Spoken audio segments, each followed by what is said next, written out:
Welcome back. So the next step that I kind of want to consider is how will I actually upload my file. So if we go back to the product add component right here, you'll notice that right now what we're doing is actually as soon as we crop an image, we are converting that image into a file, right? And that's kind of a heavy work. We need to do it every time where we kind of change the image, we'll create the file. That's not what we want to do in the future. Instead, what we want to do is when we call the upload, that's when we want to kind of create the file.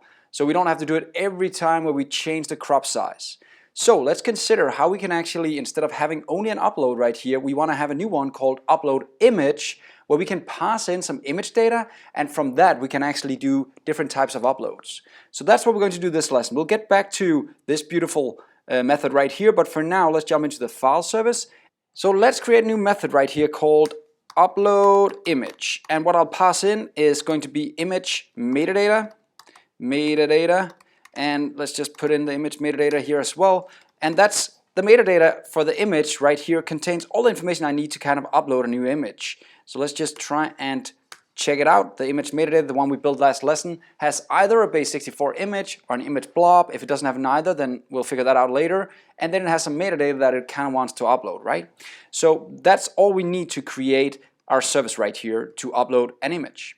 Okay, so now we have this available, and what I want to do for now is just make an if statement right here and say if the image metadata contains a blob, that's what we're going to do. So if there is actually a blob inside this guy, we want to convert it to a file, and then we want to upload it, right?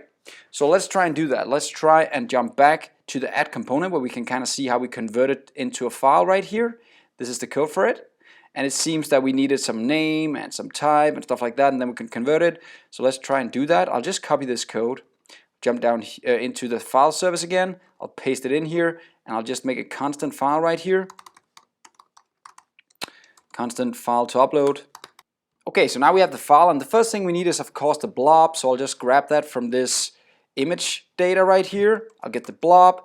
The next thing I need is going to be the name for the file, and that should be available inside the dot file meta. There's a name, right? And then the final thing I need is going to be the type of the document. So now this small upload method actually have everything it needs to upload an image from an image blob.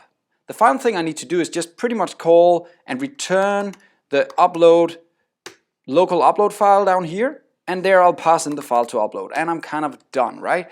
Now that means of course that now this guy will return either an right here it'll return an observable, there we go, of the type file meta.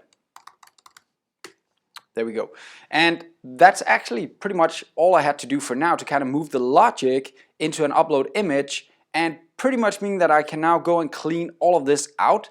I can get rid of that, and we can move this away as well, and we will do that later. I'll just keep it here for now. But it means that you'll notice this starts getting easier and easier to read. And the next lesson where we'll start moving this out as well, you'll see a completely different component to work with. It'll be a lot easier. And also we'll start moving logic where it belongs, right? Uploading images belongs inside the file service in my mind. So that's it for this lesson. Now we've also added the upload image. We just need to get a few more steps, and then we can pretty much get to the same point with a new setup. Have fun. See you next time.